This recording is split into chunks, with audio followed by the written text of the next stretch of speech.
যোৱা শোণিতপুৰৰ জিলা কংগ্ৰেছৰ সভাপতি দাদুল বৰকাকতিৰ গাড়ীত দুষ্কৃতিকাৰীৰ আক্ৰমণ। জিলা কংগ্ৰেছৰ সভাপতি দাদুল বৰকাকতিয়ে ব্যৱহাৰ কৰা AS01 DN0365 নম্বৰৰ স্কৰপিঅ' গাড়ীত আক্ৰমণ। নদুৱাৰ সমষ্টিৰ অন্তৰ্গত 4 নং চিৰুৱানীত 10-12 জনীয়া দুষ্কৃতিকাৰীৰ এটা দলে আক্ৰমণ কৰে সভাপতিৰ গাড়ীত।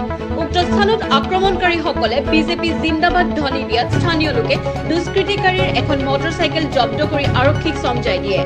আনহাতে আক্ৰমণকাৰীসকলৰ ভিতৰত এজনক কাৰাবাস খাটি অহা দুৰ্ধৰ্ষ গড় চিকাৰী বুলি চিনাক্ত কৰি সাংবাদিকৰ আগত সদৰি কৰিছে।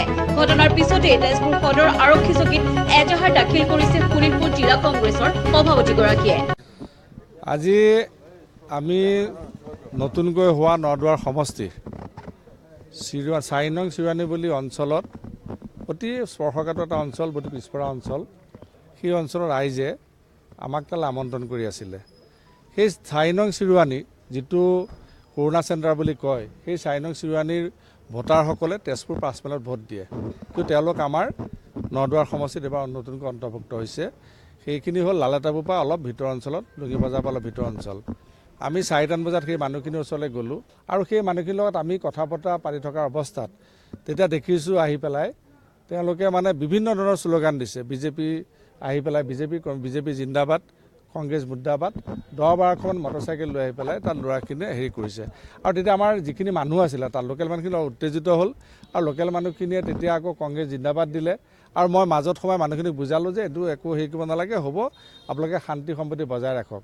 তেতিয়া মোক দুয়েকে ক'লে যে আপুনি গাড়ীত উঠক। মই গাড়ীত উঠাৰ লগে লগে তেওঁলোকে ডাঙৰ এটা মস্ত পাথৰ এটা মোৰ গাড়ীলৈ মাৰি দিছে। মাৰি তেতিয়া গাড়ীৰ গ্লাছখন ভাগিছে। আৰু তেতিয়া তেওঁলোকক যেতিয়া তাৰপৰা পাব্লিকে খেদি পঠিয়ালে, তেতিয়া পাব্লিকে এখন বাইক তেওঁলোকক ধৰি ল'লে। ধৰি লওঁতে বাইকখন ইতিমধ্যে আমি থানাত জমা দিছোঁ। বাইকখন ধৰিলে আৰু এজন ল'ৰাক তেওঁলোকে ধৰি ৰাখিছিলে। পাব্লিকৰ যেতিয়া উত্তেজিত হ'ল, মই ল'ৰাজনক যাবলৈ সকলোকে কাকুতি মিনতি কৰিলোঁ যে ল'ৰাজনক আপোনালোকে এৰি দিয়ক, বাইকখন ৰাখি থওক। কাৰণ ল'ৰাজন যিহেতু সেইখিনি সময়ত যিটো চিটুৱেশ্যন, সেই চিটুৱেশ্যনত যদি ল'ৰাজনৰ কিবা অঘটন হয়, তাৰ কাৰণে তেতিয়া মই সেইকাৰণে নহ'বৰ কাৰণে মই সেইখিনি অকল সকলোকে অনুৰোধ কৰিলোঁ যে ল'ৰাজনক এৰি দিয়ক। কিন্তু বাইকখন ইতিমধ্যে আমি আমাৰ যিখন বৰঘাট থানা অন্তৰ্গত হয়, 5 মাইল বৰঘাট থানাত আমি বাইকখন জমা দিছোঁ। যে আজি নদুৱাৰ সমষ্টিত যে গণতন্ত্ৰ নাই, সেইটো পুনৰবাৰ প্ৰতীয়মান হ'ল। আজি ভূপেন বৰা ডাঙৰীয়াক যিটো সময়ত যিসকলে তেওঁলোকে হত্যা কৰিব বিচাৰিছিলে, ৰাহুল গান্ধী ডাঙৰীয়াৰ ওপৰত যিসকলে এটেক কৰিছিলে, আজি সেইসকল গুণ্ডা বাহিনীয়ে কিন্তু আমাক এটেক কৰিছে। আমি কেইবাজনৰ নাম ইতিমধ্যে পাইছোঁ। আৰু মোৰ গাড়ীখন যোনে এটেক কৰিছে তেওঁ এটা গড় চিকাৰীৰ লগত জড়িত থকা ব্যক্তি।